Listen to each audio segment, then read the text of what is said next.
সম্প্রতি জগন্নাথ বিশ্ববিদ্যালয়ের ছাত্রদল নেতা জুবায়েদ রহমানকে হত্যা করা হয়েছে নির্মমভাবে।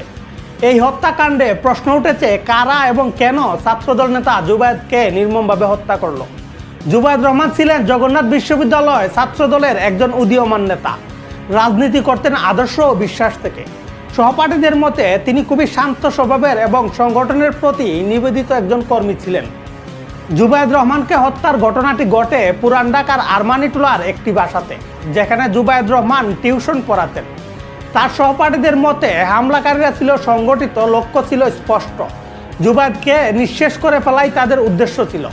এদিকে জুবায়েদ হত্যার পর দুইজন লোককে দৌড়ে পালিয়ে যেতে দেখা যায়।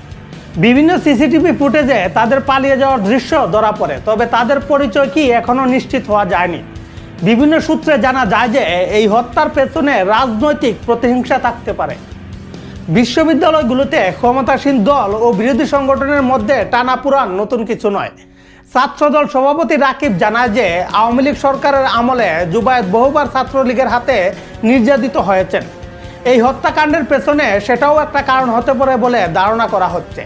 উপরন্তু আজকে আমাদের এক সহকর্মীকে হারালাম, যিনি বিগত ছাত্রলীগ দ্বারা নির্যাতিত হয়েছিল বারবার, এবং সেই নির্যাতনের তীব্রতা সেই সময় তাদের প্রেসিডেন্সি ছিলেন এই দুজন। অনেকে মনে করছেন জুবায়েদ রহমান রাজনৈতিক সংঘর্ষের শিকার, যেখানে ভিন্নমত মানেই শত্রুতা।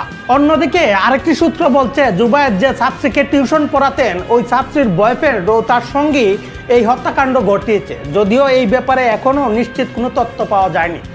তার পরিবার ও সহপাঠীরা দাবি করছেন এটি কোনো সাধারণ হত্যাকাণ্ড নয়, এটি পরিকল্পিত একটি হত্যাকাণ্ড। এদিকে জুবায়েদ হত্যার বিচারের দাবিতে রাজপথে প্রতিবাদ মিছিল করেছে ঢাকা বিশ্ববিদ্যালয় ছাত্রদল ও বিভিন্ন অঙ্গ সংগঠন।